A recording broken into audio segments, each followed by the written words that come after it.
You want to guess as is this the second time I've been an official guest? How long is this going to be? How long do I have? So here's going into this whole thing right now. This is kind of what This is a special episode. Well, yeah, it is. And like right away, I wanted to kind of like if you do your business in 20 minutes, then it's 20 minutes. It's not 20 minutes. It's an hour and a half. There is no, and that's the beauty of we've created our own landscape, and you don't have 8 segments tonight. This is why I'm using you as a platform to, I guess, speak for the first time. Yeah. Which sounds weird. I feel like there's all this bizarre pressure on me. No, but so you had the idea, and I agree, it's a pretty good idea, because I don't want this to be a shoot interview. I'm sure somebody would have paid me handsomely for this story, but that's not what it's about. Money's not everything, ladies and gentlemen. That'll be a big theme in my story. So I'm going to talk as openly as I wish to about the circumstances of me leaving WWE, right? And then if anybody has any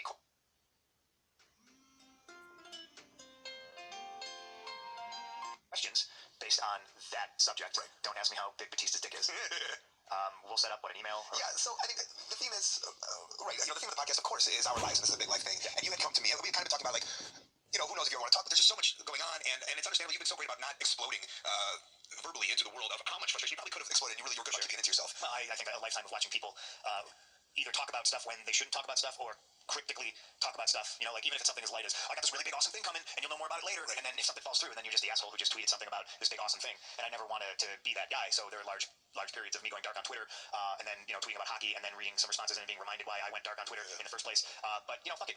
Well, you came. Sorry, that was the worst of it. That's what I was to say. But I just wanted to say, like, we were like, you were like, should we do questions? How should I do this? And I get it because you don't want to go into this. There's so much to come off, and you don't want to miss saying anything. So I think the plan we came up with is let's do one that like they won't know until it comes up, which I love about the idea. Is when you subscribe to the podcast, you never know what's going to come up. Yeah, we weren't going to announce. Right. Guess what? I'm doing Art of Wrestling. Hey, so Punk pops up, and they're like, holy fuck. We talk about it. You get off what you need to get off of your chest, and then like if people feel like no, because there's so many people, some people they want to know, or they're so confused, and they do have the right, they don't have the right. I don't know, and so that's what next week will be. Is we can get to that with the email, and also saying like, so I'm obviously biased. I'm on Team Punk forever, right. So I'm going to do my best. I was about to make an awful World War II Jeremy Jones. But what if? Never mind. I'm sorry. No, I am loyal. No, I don't care. I guess I don't know. My job is to kind of maybe I'm going to play another side of the sword, or I might. Hey, if you fucking disagree with me on anything, please let me know. I disagree, but I'm here to bring up maybe that's my job here. I don't know. So if that comes up, that might be part of what I'm going to get into. Okay. So we're rocking. You said fuck it. I stopped you. I hope I didn't stop your train of thought there. No, I don't honestly know exactly where to begin, because I could go back and probably start at when I resigned. When I was out the door and I had my mind up and I wasn't going to resign, and then I had this meeting with Vince, and I would say he convinced me to resign. I would say I talked myself into giving it the old college try,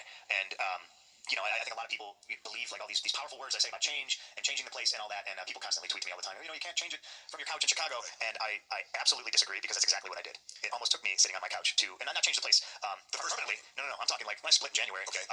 They changed everything, and part of me thinks they changed a lot of stuff to spite me, and that's fine, because certain people who deserve certain things at that certain time got those things, and that's something that I never got, and it was nice to see that. But I don't want to sound like an old timer, like, oh, I paved the way for these guys. That's not what this is about. It's more about just kind of telling my story and how it unfolded and what happened. And I'm going to try to do it in as a positive and non-bitter way as I possibly can, because, and here's a newsflash for you, ladies and gentlemen, it's okay to be bitter about stuff. You have to eventually work through it and get over it, which is something that I've done.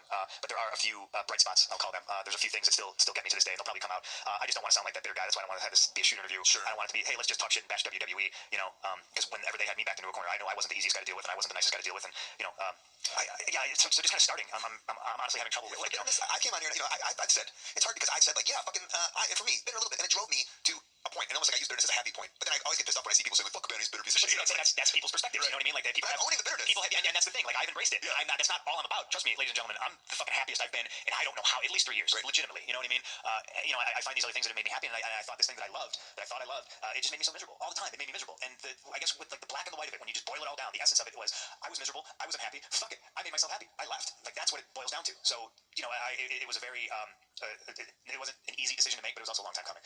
I don't know, this will probably come up in the next episode. People can ask questions, and there's a lot of assumption out there. People that I was disgruntled with my storylines, I was banged up, I was mad that I wasn't the main event of WrestleMania, I was mad that I was wrestling Triple H. There's an element of truth in all of those things, but I can't say there was one big thing that led to my decision. And actually, the big thing that led to my decision was my health. So little things like those had been eking at you your whole. Like little decisions of, that sucks, this sucks. I mean, that's your whole career. Like, the whole thing's a fight. I'll give you a perfect example. I'm in Boston. I'm talking to Vince about re-signing. He says, oh, we really need you. I'll give you this. I'll give you that. I say, I want this. He says, fine, you can have that. I'd already been approached because, you got to understand, after I did that promo in Vegas, everyone calls it the pipe bomb, and I despise that word now because everyone just refers to promos as pipe bombs now. It's very weird. And maybe hell, I should just embrace that and own that too. But I don't know. It feels like douchey. I'm like, I'm gonna drop a pipe bomb. I don't know.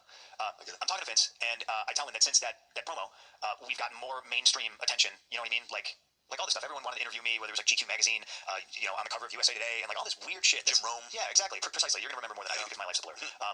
And I had legitimate companies approaching me about wanting to just give me money to sponsor me because obviously UFC's all the rage and guys wear fight shorts and they have shit all over their shorts and they get paid a ridiculous amount of money to promote these companies. So I had a pretty big money deal on the table, and I went to Vince and I was like, yeah, so okay, it's gonna be new CM Punk, and when I do things new, I like to kind of new hairstyle, new look. No, really? Yeah, right. Whatever. So I was like, you know what, fuck it. Maybe I'll switch to fight shorts because then I could have sponsors and these guys are already in place. And I told them my idea, said I wanted to do the sponsorship thing, and I felt like I deserved it. I got all these new eyes on the product, and people were fucking going banana about it. And he says, nope, you can't do that. Sponsors for Raw would get mad. The other wrestlers would get mad. This, that. Whether you're an expert or a newcomer, during the FIFA World Cup, we are all capable of great things. That we had a conversation. It wasn't my hill to die on, so I let it go. Q. A year later, Brock Lesnar comes back, and the motherfucker has sponsors. Jerky Lynn. Yeah, and that's good because Brock got that. All right, good on him. So like, Yeah, good for him, Where yeah. are you? Like, where does that put you mentally? Like, you couldn't win that fight. Yeah, he could win that fight. Well, he had pre-existing sponsors. I know that, and that was part of his deal. He was probably like, "No, I'm coming over. I still have these sponsors. I signed for X amount of years, and I'm going to wear my fight There was shirts." a conversation that was had. Yeah, You lost it. I thought in my mind, I was like, wow, this is like cutting edge, and this is going to open it up, and it's going to be a new means of income for not just me, for the boys, because I was still in that mentality that I wanted to help everybody out, And then I didn't get it, and then Brock gets it, and without an explanation from Vince, and of course when I go to him and I go, hey, that was my idea, I wanted to do that, and Vince always just, yeah, well, and, he tries to blow smoke up your ass. But I'm not one of those guys that's going to be like, no, I'm the guy that goes, no, you're blowing smoke up my ass. Like, what's the difference? You know what I mean? And then if the difference is he's a superstar and I'm not, then let me go. That was always what I said. I said, I'm going to prove to you that I'm exactly everything that I say that I am, and I am who I know I can be. I just need the machine to get behind me. And then boom, you know what I mean? I was the first guy, and nobody since has outsold John Cena merchandise. I did that. You know what I mean? Not. So what's the? I'll give you another example. Yeah. Hey, my friend Chael's fighting in Chicago for UFC, and I already talked to all of them, and they're totally cool with the idea. I'm going to walk into the Octagon, and tomorrow's the Royal Rumble, so we'll get some last-minute buys. And whether Chael wins or loses, no offense to Chael, nobody's going to be talking about him. They're going to be talking about the WWE champion walking into the Octagon. Oh my God, Phil, no, we can't do that. That's barbaric. Somebody's going to die. And then I had to remind him, well, I don't know if you remember Owen Hart or not, because he sort of died in the ring. Someone's gonna die? That's what he said. He said somebody was going to die in the Octagon. Eventually, you might be the one that's ringside for. No, I just think that was he was distancing himself from such a horrible barbaric product. And I reminded him like how horrible and barbaric pro wrestling is, and he was like, and then he was also, Paul, did you know that they're gonna have women fight in the Octagon soon? And I was like, yeah, and it's the fucking coolest thing in the world, and it's gonna be the hottest fucking thing. You'll see. And that's another thing. He's just not in touch. Right. So he tells me I can't. He tells me I can't do that, and I felt. Damn, like that. It's such an opportunity for the company. It's just a spotlight. It's more promotion. It's more eyes on the product. It's my hometown. Place will be going crazy for me. And he says no. And then the next day, the next week, Triple H walks Mayweather to the fucking ring. And I'm like, oh, okay, I get it. I'm learning my lesson. It's easier to ask forgiveness or permission. Next time, I'm not gonna ask. Is it like obviously when you work for, and it just seems to be that this promotion, maybe I guess it's man in different ways, but when you get cool shit, you do cool shit, and that's part of. Is everybody else finding is John Cena finding himself like no one's saying? I guess that's an example. No one's saying no to John Cena to ideas that he's bringing to the table, but is everybody but him? It's a very creatively stifling, toxic environment. I've gotten. And those are just two examples of two cool things. I've been offered television shows, movies, the chance to do stunt work, a number of different outside projects, half of which I can't even remember right now because I just, you just move on and I forget. And I'll add not just you, but right. There's a list. There's a handful of guys, and this is the thing. Like, I don't want to turn this into let's bash John Cena either. I like John. I haven't talked to him since I left, but I've talked to a lot of people since I left. I've been offered things, and then I go to the office like a good little soldier, and then they tell me I can't do it, and then 2 weeks later, John Cena's doing it. The same thing, the same exact thing. I'll give you an example. I mean, this is internal, but this will kind of set the tone. I was the champ, and this is so maybe 2 years ago. It was around this time. They wanted, oh hey, Triple H comes up to me, hey, the studio wants you in a movie, and I was like, oh cool. They're lame as fuck, but you know what I mean. It might give me like some sort of credit, and I can, it's something to work with. It's a new experience in case I want to pursue acting after my wrestling career. And I would get house shows off, and like that's right around the time I was like, fuck yeah, house shows off, because I tore my knee up working Cena in September at Night of Champions. Put him in the Moodle lock, and he tried to roll to get out of it, and just twisted my knee, twisted his ankle. So it's all set. Yeah, it's 12 rounds too, I think. And like I remember talking to you about it, and you're like, no, don't do it. It's just a John Cena movie. And I was just like, man, I'm looking at house shows off. Like that was my big thing. I was like, I'm still gonna be getting paid. I get paid for this movie, and like house shows off. I was like, man, like you gotta make your first movie. It's gotta be, yeah. And because I came to you, because I come to you. 3 Citizens on Patrol. Right. Although that sounds pretty sweet. But yeah, and I was supposed to be an EMT, and I was like, they tried to put me in movies before where I flat out refused. They tried to offer me movies when I was trying to resign, and it was a condition of, oh, you can only do this if you resign. And I was like, your movie sucks. Why would I resign for this? I'll resign if you can make me Casey Jones in a Ninja Turtle movie. But so I agreed to do it, and then we're going back and forth. I'm signing these papers, and then Hunter tells me the dates, the shooting schedule, and then I go, that's the European tour.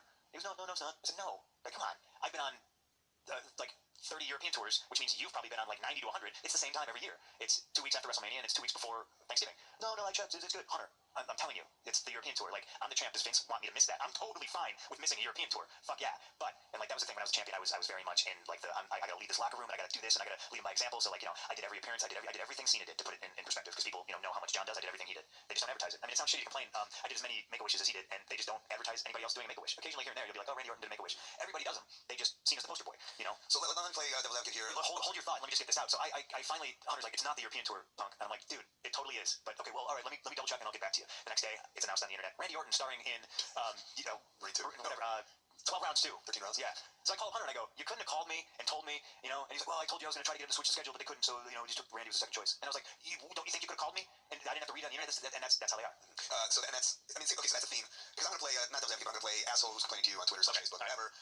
Fuck you, you should be happy, we made you, we gave you millions. I see this one. I bought your house. I bought your house. You owe me explanations for everything. Right. You owe me this, you owe me that. You should be happy that you're just a wrestler. Why are you complaining about it? Why would you be mad that you didn't get 12 rounds too? Why, so you didn't get a commercial. Blah, blah, blah. How's that? Am I doing a good job? Is that You're doing a decent job. I'm assuming that, I assume it's going to be 10 times worse now too, even though I'm doing my best to, you know, like, I love my fans. And the ones that want an explanation, I'm giving it to them. But the ones that were like, fuck you, and they call me, I get a lot of, you're a quieter on Twitter, because they don't know how to spell Twitter properly. It's fucking wild. I like know exactly what you're saying. But it's like, yeah, quieter. No, none of, like, nothing I do or say is going to make them happy. And, you know, more power to them. They have the power to tweet, and I have the power to block them, and that, you know, that's fine. Do you like, do you relate to, I guess, I was thinking about this the other day, because I was imagining, because I mean, you show me these things, and then you block them or whatever, but, like, I guess Amanda Bynes or Lindsay Lohan, or, like, the people that get these kind of things, do you think it affects them? Does it affect you? A very minuscule amount. I just think there's just so much of it, you know. But then when you consider the source, and then you go, well, this is nothing anybody would ever say to my face in public, because they just wouldn't have the fucking balls, because I would punch them in the throat, you know. But it just gets tiresome. You know what I mean? And then, oh, you're a pussy for blocking people. No, not Twitter's like the fucking open window in my kitchen with somebody yelling in it. Somebody's yelling in it, and I don't want to yell in it. I close the fucking window. Shut the fuck up. It's my house. You didn't buy my fucking house, motherfucker. I bought my fucking house. You know, like that. I think that's like a weird generational thing, like that entitlement. And it's kind of shocking to me. It's like this whole generation that's just grown up with Twitter and everything, and like instant gratification, and like just because you bought my T-shirt, which I appreciate, thank you, and I got a fraction of the money for that. You know, like they didn't make me who I am. WWE didn't make me who I am. I was CM Punk before I got there, and my WWE was a fucking pit stop, and I will not be defined based on what I do for a living. I don't think anybody should be. But WWE gave you, so here's the side. WWE gave you a platform, and allowed you to make a lot of money, but then on the flip side, for every dollar you made, they made 14. Probably way more than that. Yeah, and so for every time someone's yelling at you for whatever, they should be yelling, I guess. We're gonna jump around a lot too. Like, you know, when you get down to the business of it and the dollars, this is a business, and I know what I'm worth. And WWE's job almost was to undermine what anybody's worth.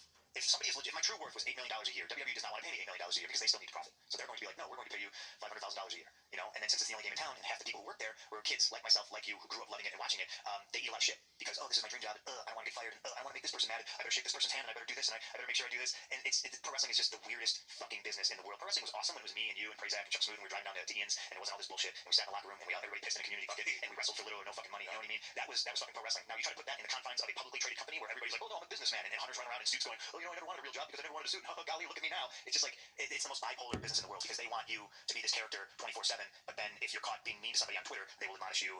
It's just fucking weird. So there's an underlying theme of, and what I think is what we're going to get to is that for all the money or whatever it is, you need to be happy in your life. Yes. Not just you.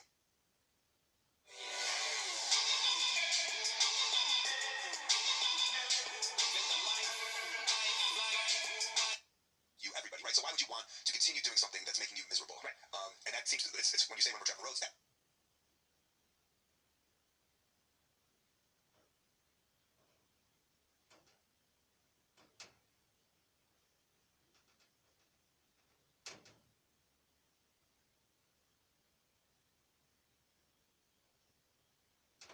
Sorry guys, I'm trying to figure this out here. Having minor technical issues here. roads, that's when it's fun. Hey, when I become the biggest thing in wrestling and now things are getting taken away from me, every time you say no to me, that's a frustration notch, right? In your badge. Now frustration. It's a greater badge. You fucking I had the most frustrated badge notching ever. And yeah, and so yeah, like you want at work, you want to be happy. Yes. And that place should be fucking happiest place to work, and they use that as like this bizarre mindfuck, you know? Oh, just go out there and have fun. It's like, fuck you, this place sucks. And on top of that, you're not fucking paying me nearly enough to do this fucking shit. You're not. And I don't care anybody out there's like, oh, you made millions. Yeah, I should have made fucking 10. Period. That's the fucking way it is. So how hard I worked and how I was never fucking at home? Yeah.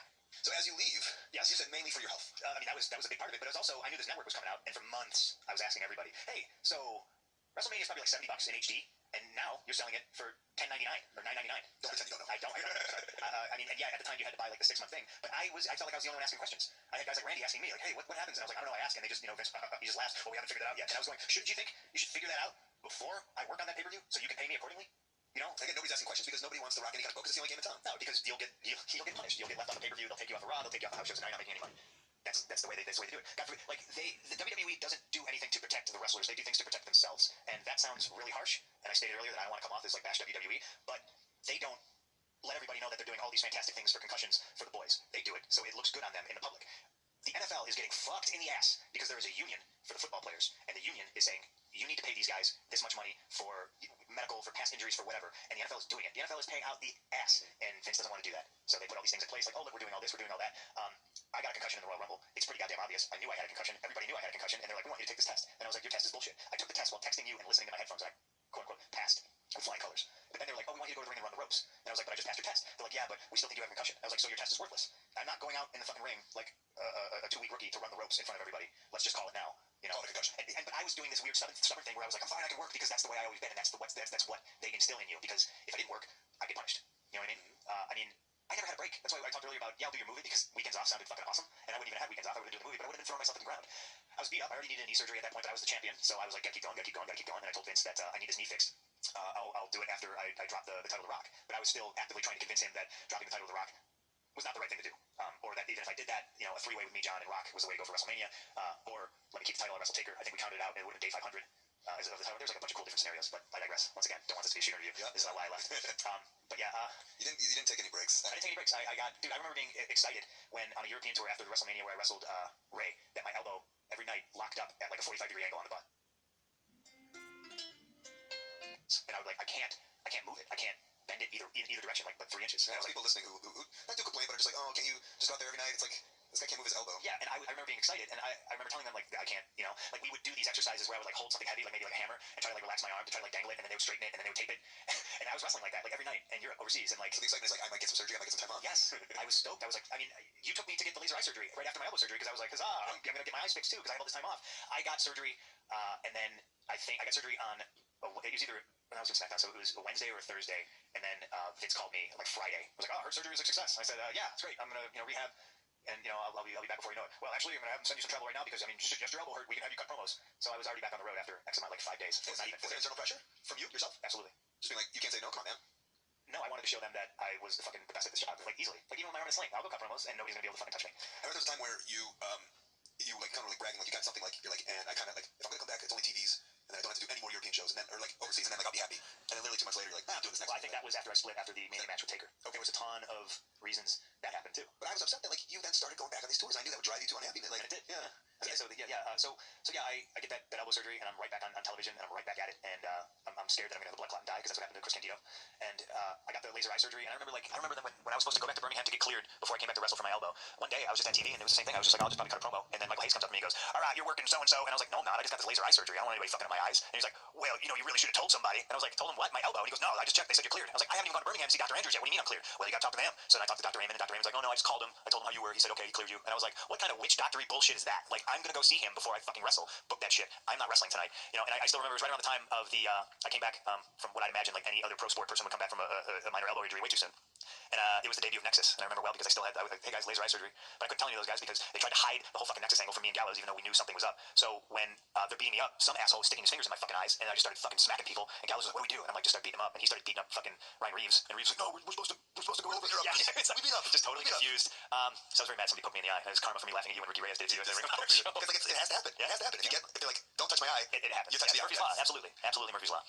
And so like, again, you keep on getting this time off, but then not getting this Yeah, time well, and this is, I'm going to go back to when I said, I don't know when I'm supposed to start. So let's talk about me being the champion and me putting all this pressure on me buying into I'm the champion, and it's pro wrestling and it's tradition, and what would Harley Race do, and like all this stuff, and I made every show, and I worked my ass off every show, and I tried to make every guy I wrestled with, and I have a lot of fond memories of working with a lot of guys, like, you know, Del Rio, I had great matches with Daniel Bryan, but it Is that a was, big thing for you? What would Harley Race do? yes, yeah, because I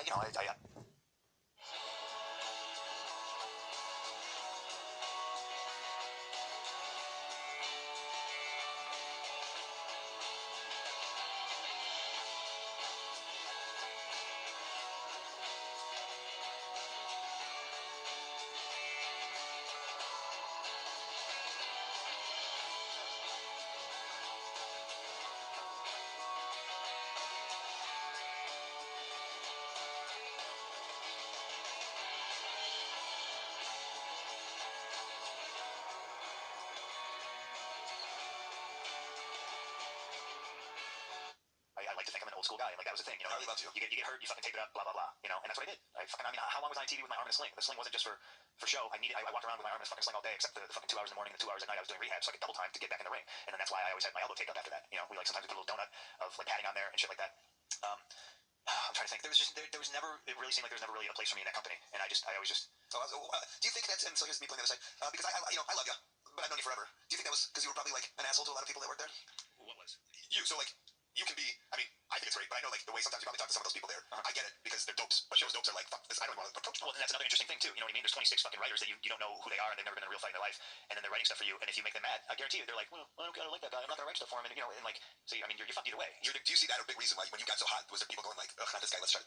I mean, I guess I'm sure maybe, but like I wasn't even hot at that point. You know what I mean? I was doing SES stuff and I was looking around like, this is the best stuff ever.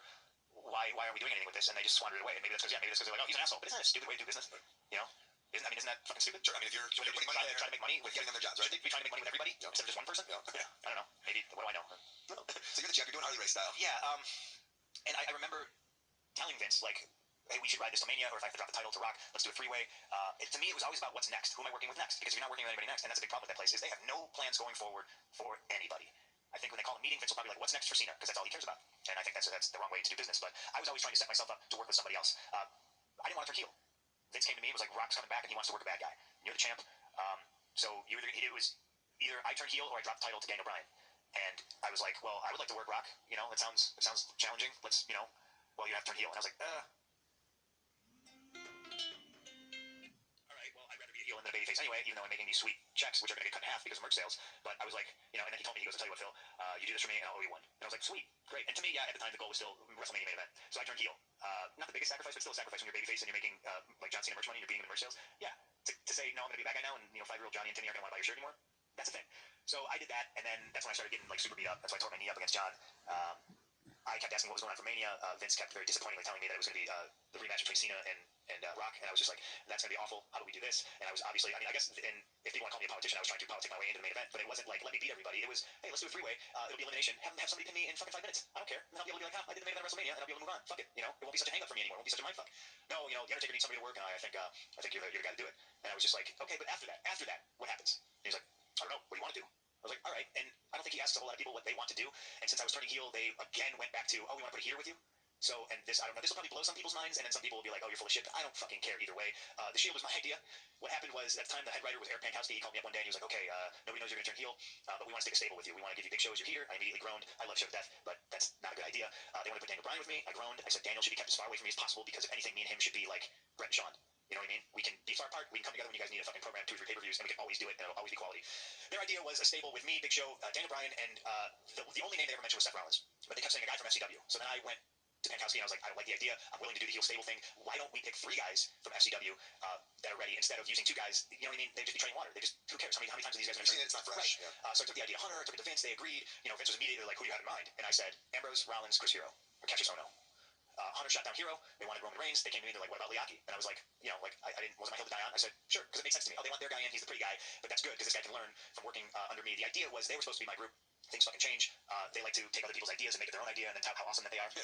So it then became Hunter's idea, and up until the pay-per-view, they were like, well, we were told we might not be with you. And I was like, well, this whole entire time you're supposed to be with me because the idea was they're with me. I go on to fight Undertaker, and then I have these 3 guys to work with. So after WrestleMania, so I am padding my, and then, you know what I mean? And their way left me dead in the water. I get beat by the Undertaker. Undertaker's not there the next day. I am, what the fuck do I do? Right. So you're there as a loser. Undertaker's not there. I pitched all that. They loved it. Things got changed. I didn't really care. Those 3 guys got called up. They're all doing fucking fantastic right now. Mazel tov to them. That's really kind of either here nor there, except for pissing me off that, hey, once again, I don't have anybody to work. Frustration in the workplace. Frustration in the match on my badge. Yes. So I dropped the title to The Rock.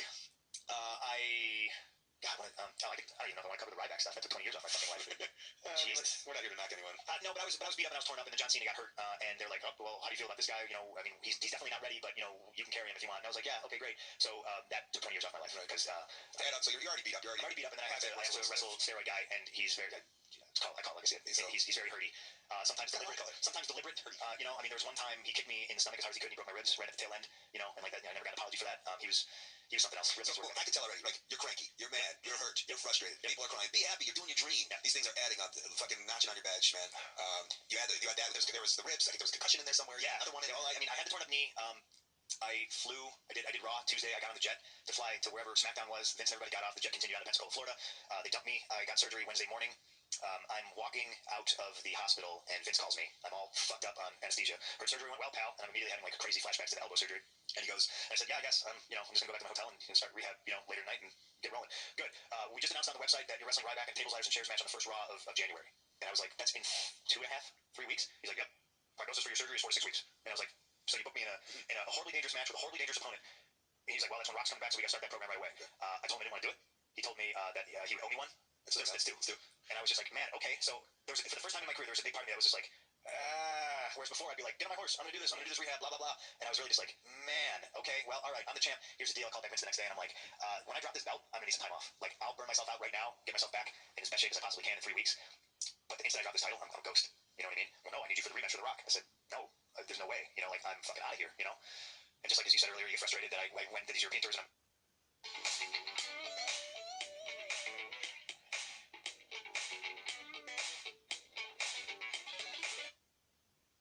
back on house shows. Like, yeah, I wound up working everything. But I dropped the title to Rock. I do a rematch with Rock, and then it's WrestleMania, and I told him, like, I'm peacing out after this, like, 'cause this is getting ridiculous, you know. Oh, I disagree, Phil. You're gonna be the hottest heel after WrestleMania. I was like, explain to me how losing to a 45-year-old man that wrestles once a year is gonna make me the hottest heel in the world. No disrespect. Explain to me how that works, because I'm the one that's still going to be here the next day. You know, Rock beats me, Rock leaves. Undertaker beats me, Undertaker leaves. And I wrestled that fucking match with Taker with the biggest chip on my shoulder, because I knew match was going to be better than Rock and Triple H. I knew it was going to be better than Rock and Cena. And they always tell you, that should be your attitude. Stone Cold says all the time, if you don't want to be the champion, you shouldn't fucking work here. If you don't want to go out there and steal the show and you don't believe that you can, you shouldn't fucking work here. And I absolutely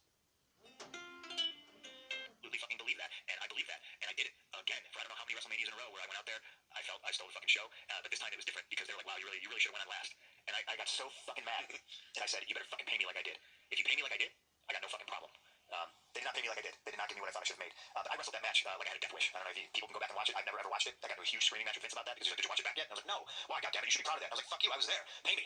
That was my attitude. So I tore up my other knee super bad, strained ACL, torn MCL, torn meniscus, torn PCL. In that match, right? Bruised fucking what is it? The fucking yeah, bruised my knee really bad, right? So yeah, I wrestled because to me at that time I was like, this is the only way I can get time off. This is it. I have to kill myself and get time off. And I got my time off. You know what I mean? And I was gone for 2 months. There was never. I don't know if I should cover the time I tried to quit before WrestleMania. Well, I remember you had 2 months off. Yeah. And I remember every time you ever had like a week off or 2 weeks off, you're always itching to get back. Like it was in you. And I remember those 2 months off, you were like, I have no itch to go. I love my couch. Yeah. I in a lot of ways, I rediscovered fucking my love for a great many things that I never had time to do anymore. I was going to Hawks games, very infamously left and right. I saw their entire playoff run that year. They won the fucking cup. I'm mad that I was already back at work when they won the fucking cup because I should have been in Boston. I would have been in Boston for that.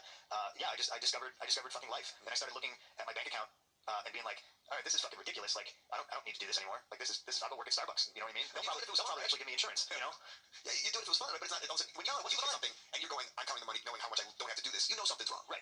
But there's also I have a very strong philosophy about the business, and I don't think a guy like Seth Rollins or Dean Ambrose, I don't think they do. I don't think they look at it and question things and say to management, like, why are we doing that? Why are we taking a guy that you know is going to be here every Friday, Saturday, Sunday, Monday, and Tuesday, and why is he losing to all the part-timers who you're showing are the real superstars, and now people are only going to buy WrestleMania, which is going to affect my pay year-round, and now this network's coming in, and it's going to affect my pay year-round, and I have to make all these other guys, for lack of a better term, look good, which in turn makes me look like shit. Well, I think those guys might, and I know, I've hung around Seth enough to know, like, I think he's smart. I think you're the only one, probably for years, that has the balls to say anything. And I'd ask you, like, was there other guys that can go up to Vince and say, fuck you, this is stupid? I mean, Cena. I've seen Cena do it, but me and Cena would do it all the time. Right, and then who else past that? I don't know. Maybe Randy. I don't know. So I'm saying, like, that unhealthiness. So I'm at a very unhealthy point in my fucking life. Not in the 2 months off. I was super stoked. I got a fucking tattoo of the Stanley Cup that says my summer vacation on it because I never had a summer vacation in my entire fucking life. You know what I mean? So I was driving. I'm doing jiu-jitsu like every day. I'm fucking killing it. You know what I mean? And then I was driving down for like I did this Gracie immersion camp like in Destin, Florida, which is really just like an excuse to like ride jet skis with Henry and everything like that. And it was a blast. And then I was driving on my own dime, didn't tell anybody. Talked to Joey Mercury actually. I was like, hey, I'm gonna come down to FCW because NXT wasn't even a thing yet. I was like, I'm gonna come down and I want to start getting in the ring and see how my knee feels. Nobody knew. I don't know if Joey stooched it off, but all of a sudden I'm driving down there from Destin to Tampa and I get a phone call from Vince. How you feeling? I'm all right. Like I've been doing jiu-jitsu all week and like my knee is kind of it feels weak. You know, like I feel like I should be wrapping it, but I'm not because I want to try to strengthen it. Great. I want you back for the I don't know if it was June or July pay-per-view because it was in Chicago. And I went, no, I want to come back till SummerSlam. He said, well, I need you back. It's Chicago, so I need you. You know, it's not sold out yet, so we put you on, it'll sell out, and we want you to work Jericho. I worked Jericho enough, so I was kind of like, I think I'll come back at SummerSlam. You know, well, no, here's what and he lays out like the summer plans for me. It's me and Jericho, and then I'm in Money in the Bank, which I also refused to do. I didn't want to do.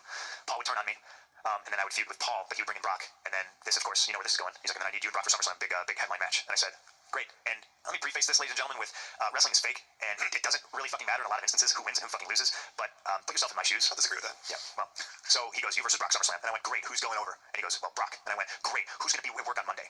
And there's just silence on the end of the phone. And he goes, well, I mean you. And I went, why? I said, do I get my rematch at the next pay-per-view? He goes, no. I said, when's Brock coming back? He said, probably the Royal Rumble. And I went, fucking hell.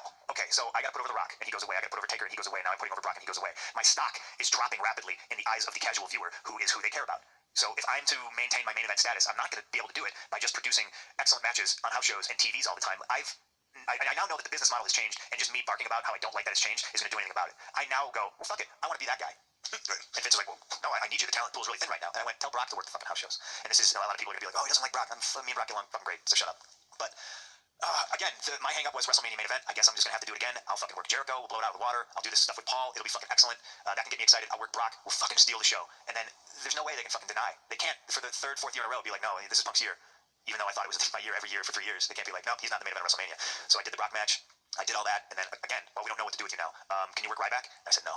And once again, Vince goes, I'll owe you one. And then I said, that's 3. You're going to fucking owe me. I said, you know this guy hurt me last time. No, it's going to be different. Like, he went away for whatever reason. He turned heel. He's going to be a Paul Heyman guy. He's going to continue the feud with Paul. I was like, do you not see a problem with going from Brock to Ryback? Like, that's just whatever. But all right, I'll try to fucking make it work. I was more interested in working with Curtis Axel to try to fucking elevate him because Triple H did such an awesome job at doing it, even though he promised him he was going to.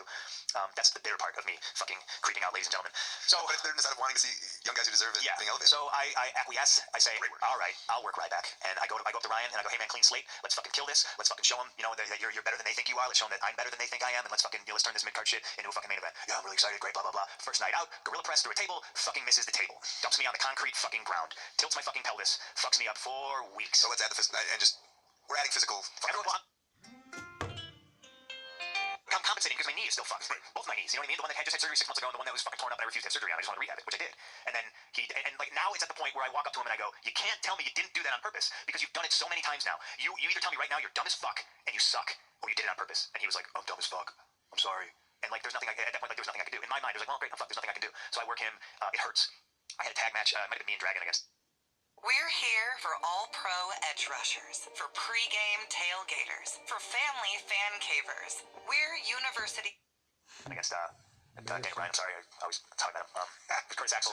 Yeah, I know, I'm a big mark. There was a match where he kicked me in the ribs as hard as he could. Like, he took a shot at me, and I was just like, man, this is fucking ridiculous. Like, I'm falling apart. Now I got broken ribs, and then I got speared by Roman Reigns on something, and I just took an ugly bump on it and made it worse. And like, I don't know if anybody's ever, if you've ever even bruised a rib, like, it sucks. Your life is miserable. You can't sleep. You can't fucking breathe. You can't work out. Fuck that. Fuck all that shit.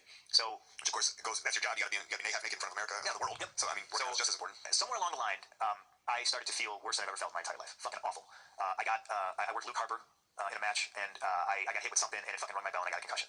But we were leaving for Europe the next day. So Doc was leaning on me going, do you have a concussion, or can you go to Europe, kind of thing? And I was just like, you pigs, I'll go to Europe, whatever. That's not me, that's my fault. I probably shouldn't have. After the European tour, the whole European tour, I'm dry heaving after every match. I mean, luckily I was in tags. It was me and Daniel Bryan against the Wyatts. And they were awesome, and they were fun, the parts I remember. But I'm on all fours after every match, and I'm either puking for real or I'm just dry heaving because I don't have anything in my stomach. I have no appetite. I don't know what is up and what is down. I can't sleep. I can't fucking train. It's just like a bus, a hotel, a cold building. Miserable existence. Doc's like, oh, you're sick. Here's a Z-Pack. They Z-Pack me to death so much that in December I shit my pants on a SmackDown because that's what antibiotics do to you, right? Is that seen on SmackDown? Yeah, I got real mad because I tweeted like, everybody watch SmackDown because I shit my pants. That's right, yeah. And then the office was like, oh, you can't say the word shit. Can you take it down? And I was like, you fuckers just aren't fun. Like, it's fucking funny. I shit myself. I was laughing. Vince was laughing. Ambrose was laughing. But you're mad because I'm on social media and I fucking said the word shit. Fucking grow up, man. And then I like deleted the tweet and retweeted like, this poop ain't fun anymore. Somewhere along. And then you also. What do I do? Like, you unfollowed WWE after that? I blocked them after that. Yeah. That was so cool. They've been blocked for a very long time. Like, while you were working for it. Yeah. Oh yeah, they were blocked for a while. Absolutely. Trying to think of some important parts here. Hopefully y'all are still with us. Yeah. At some point, yeah, I'm hurting, but I'm hurting so bad. I'm getting 2 MRIs a week, legit. Like my neck, my head. We MRI'd my chest because we didn't know if there was something fucking going on. I'm getting CAT scans. Like, I'm fucked up. And so me, your friend, I'm seeing the same symptoms, if not worse. A couple of us of before the quote unquote pipe bomb, right? Like the unhappiness, the miserableness. It's right there, if not worse. Well, so I'm saying that as an outside perspective for those who understand. Like, some of you just see you as a dude on TV, but as the one who knows the real people. Well, there's also the owner of the company going, I'm gonna owe you one. I'm gonna owe you one. And I see my checks shrinking, and I got a question my pay. I'm hurt, and you're asking me to make these shows even though you know I'm hurt, and you're telling me to take it easy, and you're cutting my pay. What the fuck is wrong with that? I thought you were gonna owe me one. You need to fucking fix this. You need to pay me. I complained about my Mania pay. All right. I don't even know. I don't even like to fucking talk about it. But I based it off of. Did I have the best match? Well, yeah. Okay, the best match doesn't fucking mean shit, right? Because anybody can have the best fucking match. It's it's what fucking draws. But I was in the match with fucking Taker. I should be compensated for my fucking match. I should not get any less than Taker, Brock, Triple H, Rock, or John Cena. But I know I got paid way fucking less than all of those fucking guys, who, in my opinion, for lack of a better phrase, couldn't fucking lace my boots that night. You need to pay me fucking equal. I refuse to be. Even if one of them got $1 fucking more than me, I was outraged. I should be fucking paid. What if I said, but The Rock, he's in Hollywood, he brings all these outside people. I don't give a fuck. WrestleMania is the draw, not The Rock. I don't care what anybody says. That is how I fucking feel. And you want to fucking talk about numbers and ratings and shit like that. My first main event as champion was TLC, and it was John Cena-less pay-per-view, and we did more fucking buys than the year before. The pay-per-view where Rock came back, it was a fucking awful buy rate compared to the one before. They blamed it on Miz and Truth. That's what they fucking do. It's bipolar. They twist and bend the fucking narrative to support their story. And they have guys like me. I fell into the trap hanging on that. Oh, ratings and buy rates and this pay-per-view was fucking dying. That was the whole reason for the advent of the network. But they couldn't tell me how they were compensating my fucking pay. They didn't want to tell me because they didn't know, and that's fucking unacceptable.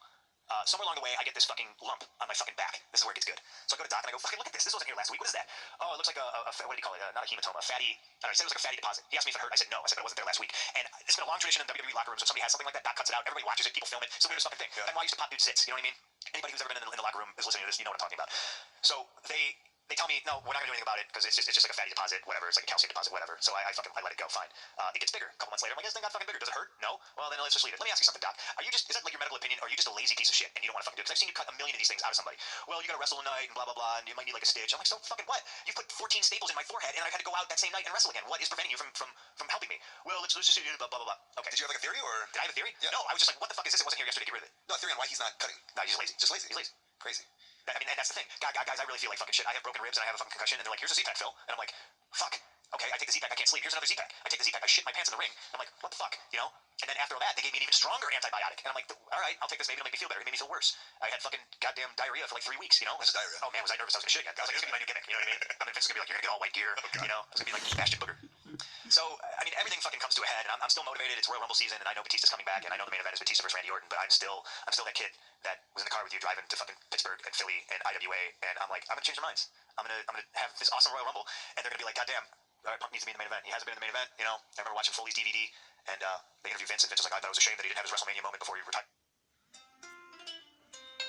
So I coaxed him out of retirement, put him in the main event. So I saw that, and I was like, well, motherfucker, I'm still here. I'm not retired yet. Well, my hard work's gonna shine through, and I'm gonna wow them with my fucking my fancy pro wrestling skills, and they'll realize that Randy Orton versus Batista would be a big stinker of a fucking match for the main event of WrestleMania 30. And I wrestled like that day. I showed Doc that thing on my back, which was now purple and the size of a fucking baseball. And teeth. And he went, does it hurt? And I went, yeah, actually, it hurts like a motherfucker. And like the waistband of my tights was like right on it, so like I was aware of it constantly. And it was so big that I felt like if I bumped on it, it would burst. You know, but like I can't pop it. It's not like a fucking zit or anything. And he's like, well, I cut it out now, but you know, you gotta wrestle in the Rumble. I probably want to get you on some antibiotics before. And I went, motherfucker, I've been on antibiotics since November. What are you doing? Just cut it right now. You won't do it. He just wouldn't do it. I didn't get it. So I got to do this shit. I got to wrestle in the Rumble. I'm number one, and I'm getting thrown out right at the end. And I didn't really give too much thought. You know, you can say a lot of things, and like a lot of people will take things out of context or how they want. Like I could say I wasn't thrilled about wrestling Kane, and people will take that like, oh, you hate wrestling Kane. I love wrestling Glenn. I got along with him. Nobody ever has a bad thing to say about him. The matches are fucking easy. It's just, I've done it so many times. I wanted to do something new. You know, I wrestle in the fucking Rumble. Kofi goddamn Kingston fucking tells me, I'm asking everybody, I'm going to everybody, hey, when you come in, do this. You know, tell me what you're gonna do, I'll feed for you. That fucking Rusev guy, he was fucking scared to death of me. And I was like, dude, this is your first impression. You have to do something. He's like, okay, I'll come over to the corner and stomp you. I was like, no, you have to fucking pick me up and fucking do something. We're a gorilla. And I go, look around you. I go, none of these motherfuckers care about you. They don't care about you. They hope you don't fucking succeed. They don't give a shit about your fucking push. You have to fucking make your moments count. And because you think I'm CM Punk, like I don't want to fucking do anything with you, beat the shit out of me. Do a cool move to me. Just tell me what you're gonna fucking do. Don't just kick me in the fucking corner. I'm gonna be the biggest star-wise. I'm gonna be the biggest guy in the ring. You have to do something to me because everyone's gonna be like, ooh, ah, whatever. Same thing with Kofi. I was like, he's like, hey, I'm gonna come in. You're gonna be in the ring. I'm gonna do my little roll in the ring, which I never knew how he did. That was like the most athletic thing ever, where you can jump from the floor and roll through the bottom of the middle rope and somersault and come up and clothesline me. Concussion City. I didn't want to tell him afterwards. I don't even know if I did. So Kofi, for listening to this, I love you. It's okay. Fucking boom. I flat back. Jewish, by the way. I flat back. Well, you know, hanging out with you. So I flat back, and I'm just fucking rocked. I'm out of it. Number 12. So I roll into the fucking corner, and I motion to Doc, and I go, I have a concussion. And he was like, what do you want me to do? And I started laughing, and I was just like, Doctor, you are the most worthless piece of shit I've ever met in my entire life. I agree, but I don't agree. But like, what does he do? This is miserable fucking Phil Brooks you're talking about. Okay. So he goes, do you want me to tell somebody? I said, no, I'm just gonna sit here for a minute. I'm gonna collect my wits and I'll go do my shit. Next thing I know, one of the refs is like, Kane's out here. He's gonna pull you out early. And my knee-jerk reaction from 15 plus years of being a pro wrestler was, fuck you. I'm finishing this match. If Kane touches me, I'm gonna fucking quit. You know? So then poor Glenn's out there like he's like shirtless, wearing like business slacks. And he's like crouching down, and the camera's not trying to shoot him. And like it was chaos. But then eventually we did the angle. He chokeslammed me through the fucking thing. And I walked in back, and Doc was there, and he was like, are you okay? And I was like, cut this fucking thing out of me right now. Like, whatever the fuck this is, cut it out of me. Like, I feel like fucking shit. I've had a fever for weeks. I'm fucking green when I look at myself on television. You know, and he won't do it. Because now he's like, oh, it's a concussion, it's this, it's that, blah, blah, blah. And that night, man, driving to Cleveland, I couldn't sleep. I was just fucking laying there in bed, and, you know, I look over, and, you know, I know I'm marrying this woman. I haven't asked her yet, but, like, I know. And I was like, what the fuck am I doing with my life? I had a big moment of clarity, you know? And then I went to fucking TV, and, like, they wanted me to take a concussion test, and I just had it. I was belligerent. I was argumentative. And then they're like, oh, and you have to take a piss test too. I flew off the handle with that. I was just like, I'm sick of this fucking shit. I'm like, you're gonna amend the fucking drug test policy because of people who have 2 strikes so they can fucking either fail again or work one of those strikes off. Continue to do drugs. And you're gonna tell me like I have to take another fucking There's no business like show business. Cue the music! fucking piss test, and they're telling me that I was working that night, and they're telling me that I wasn't working that night. And like I just fucking had it. The thing here is the argument.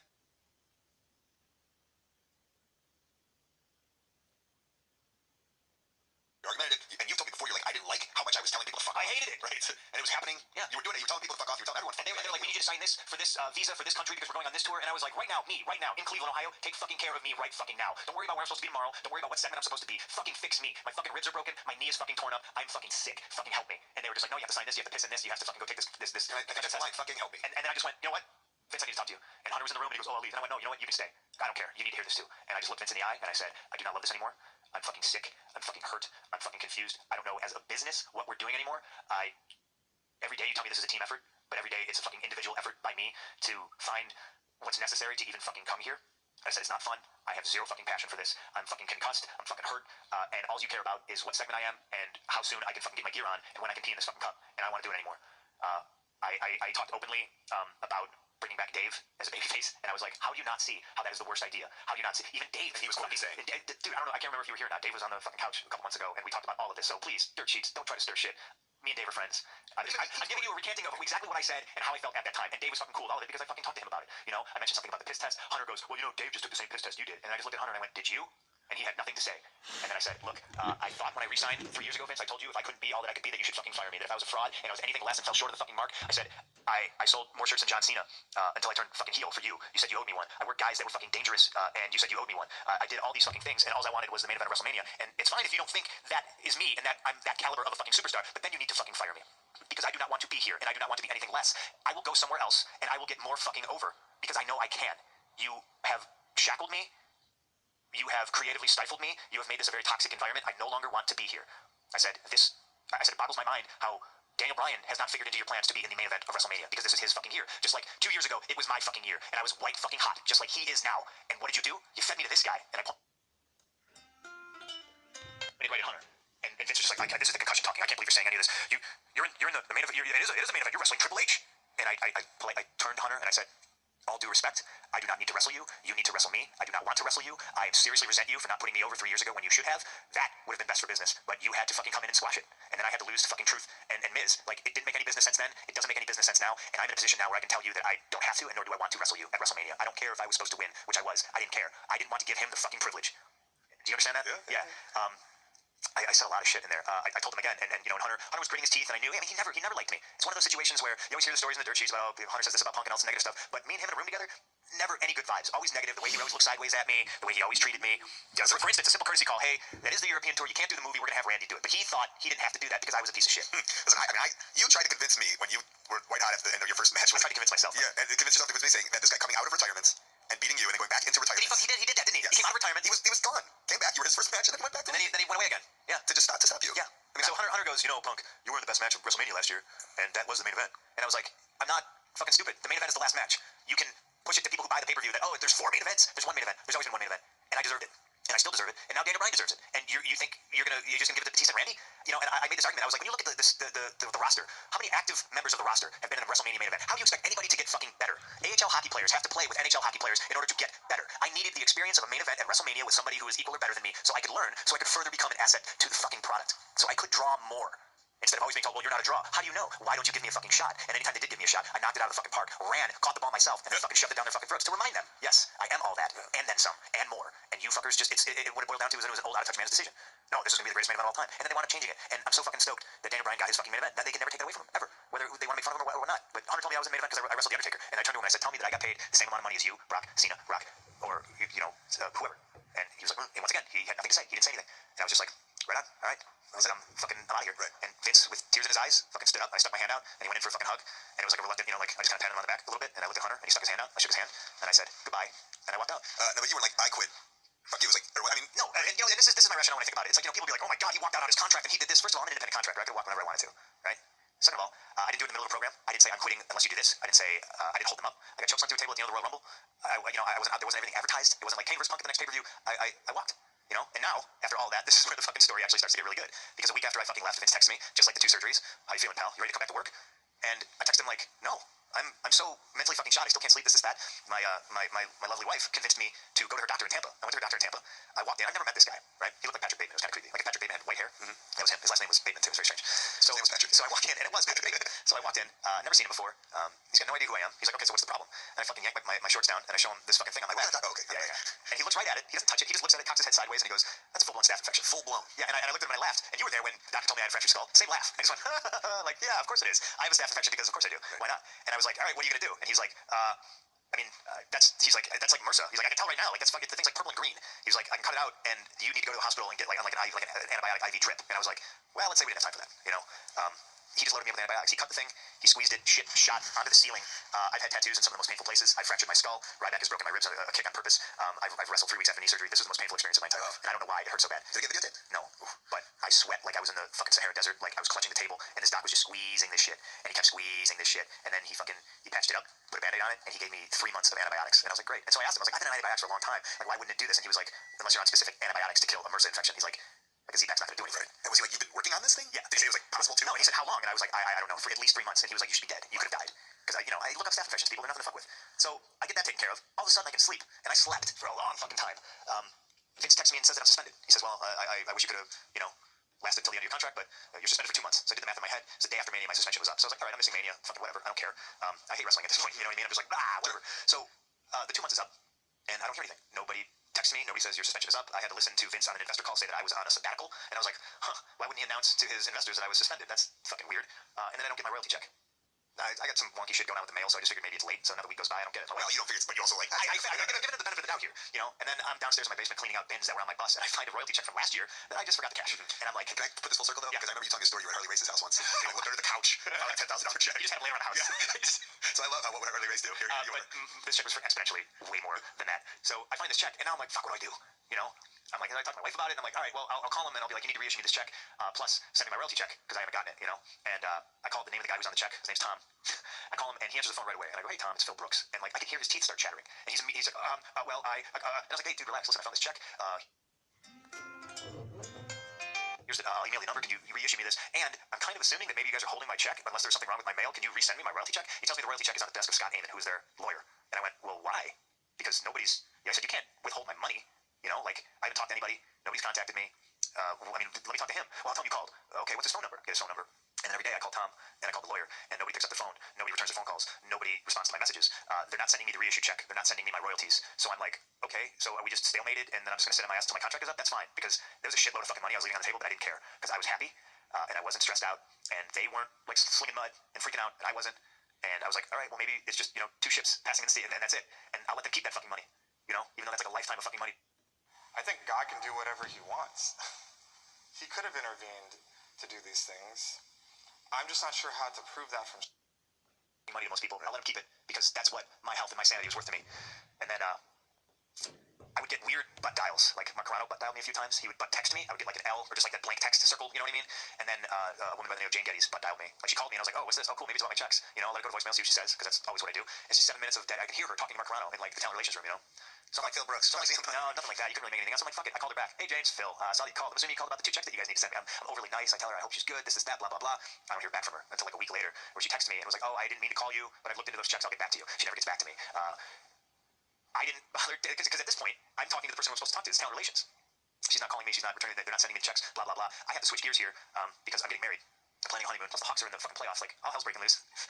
And I put that shit on the back burner because I don't care about the money, and I'm more focused on my fucking new life, my wife. I'm working on this honeymoon shit. I'm crossing my fingers that the fucking Hawks can wrap it up so I can go on my honeymoon. 2 days before my wedding, I get a text from Hunter out of the blue. Hasn't talked to me since Cleveland, and he says, "Hey, you got time to talk?" And I'm a little bit pissed off at this because it's the 11th of June.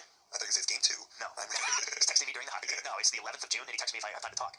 And I said, I'm a reasonable guy. I've always had time to talk. I've always just been a phone call away. But I'm getting married in 2 days. I'm going to my honeymoon. How about we talk the instant the day I get home? I'll fucking call you. In the meantime, reissue me that royalty check that I've been asking about for the past 2 months. Send me my royalties that I've been asking about for 2 months.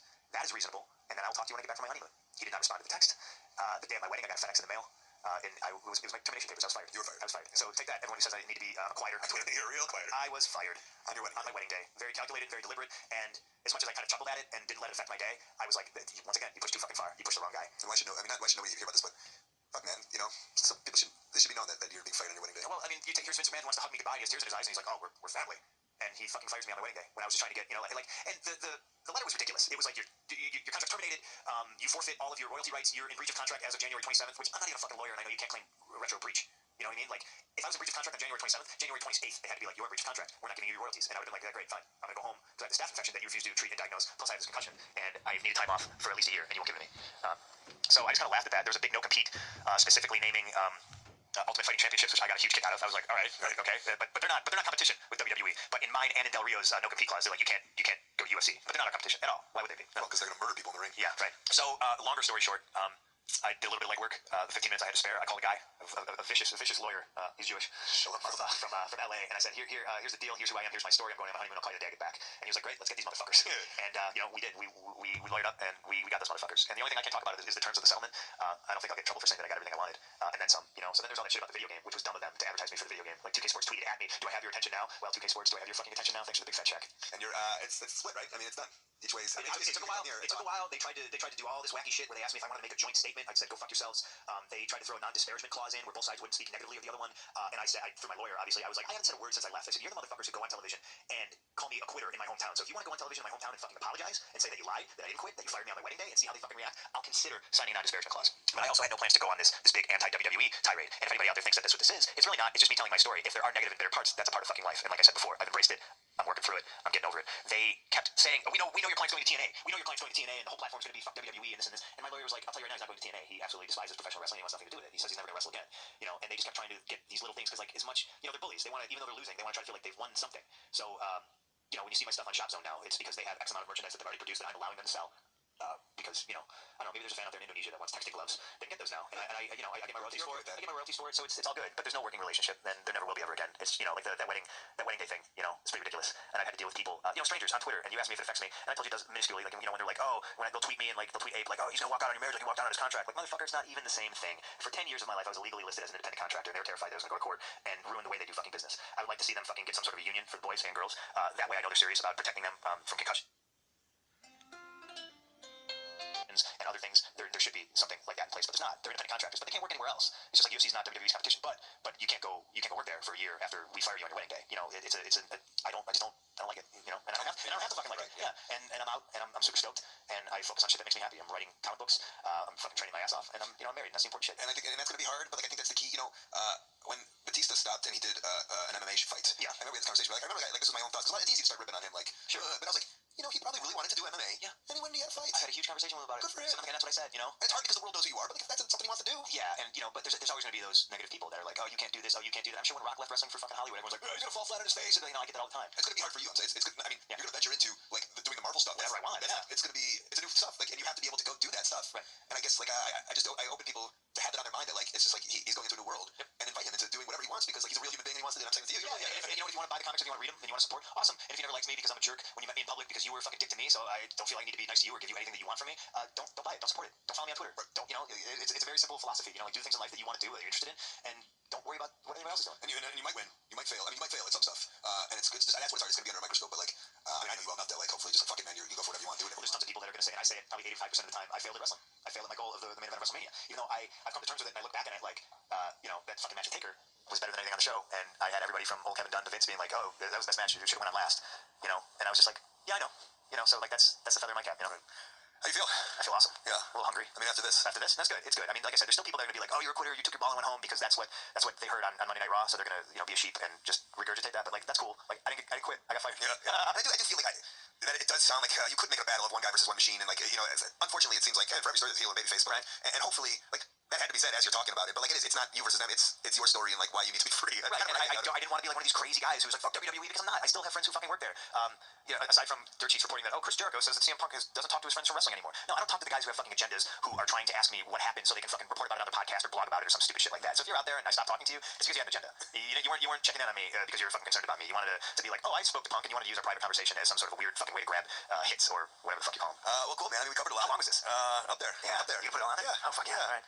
And then I guess we'll kind of do a cool down one next week. Yeah, we'll do another one. I'm sure people have questions, and hopefully you're cool and you're respectful if you are really a fan. And I would like to point out one thing. There was a big report about some kid at a Hawks game who wanted a picture with me, and I mean this made the rounds. Yep. You know what I mean? It's so easy to hear his side of the story. Yeah. And the side of the story is I don't get to see my wife as much as I would like to, and we.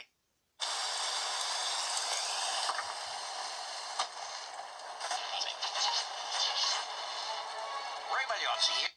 We have fallen into that lame grown-up thing where we do like date night, and we went to a Hawks game. And unfortunately, the 4 other people I took pictures with that night didn't post a big story and email fucking Dirt Sheets to be like, CM Punk's so cool. That would have been helpful in this situation, but like to set the scene, there's 2 20-minute intermissions in between periods. So like the whistle blows, we run up out of our seat. You're in a human traffic jam. I need a beef sandwich. She needs a hot dog. So we gotta go to 2 different fucking places. You know what I mean? And it's like we're getting this stuff. I got a bottle of water and a beef sandwich in my hand, and I'm trying to pull my wallet out, and we're in line to get a fucking hot dog. And the lady's like, the credit card machines are broken. So now while holding a beef sandwich and a bottle of water in my wallet, we're trying to juggle to see who has cash. And I hear, hey Phil.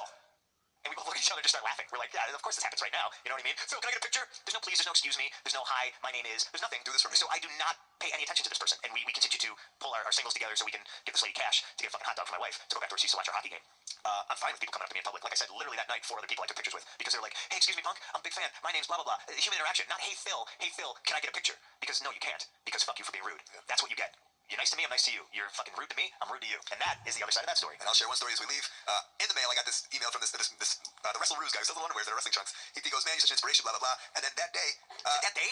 You got the mail that day. you text me and go, this guy's wearing a Cabana shirt. How great. And then, okay, so I'm in Los Angeles, and I'm at this breakfast spot by myself, and I see this guy walking the door with the Star of David Cabana. I love Cabana shirt. It's blue. It's you can't miss it. And I go, oh wow, this guy's got the Cabana shirt on. and then Buck guy just leaves, but then the guy's like, holy shit. Oh, and you think you go, yeah, I bought pancakes. Yeah, like I'm sitting at the table with like a girl and like 2 friends. So like when my bill came, I was like, I'll take the bill for that table too. And then I went to the bathroom and I tried to just sneak out, but he like Hawk, he was like, wait for me. I don't want to make, I didn't want to be like, hey, But it wouldn't be cool later. I just bought your breakfast. Yeah. You know, no, I was walking out the door. I didn't care. Yeah. But he stopped me. It would have been so cool if you just left and they're like, that guy bought you pancakes. But he had no idea. He was gonna be like, what guy?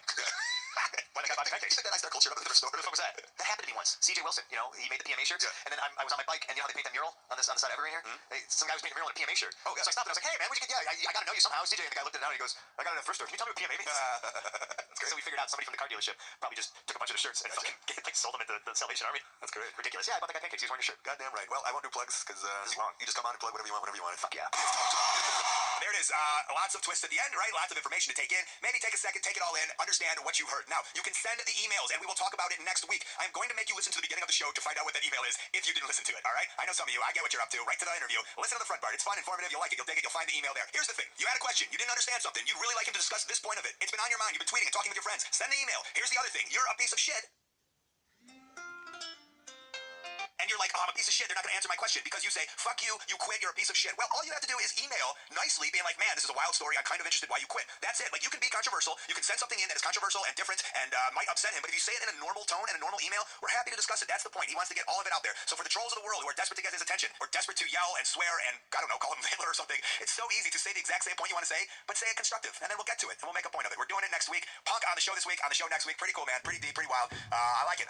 Obviously, glad we could do it. Before we get out of here, let's get into some plugs and upcoming events.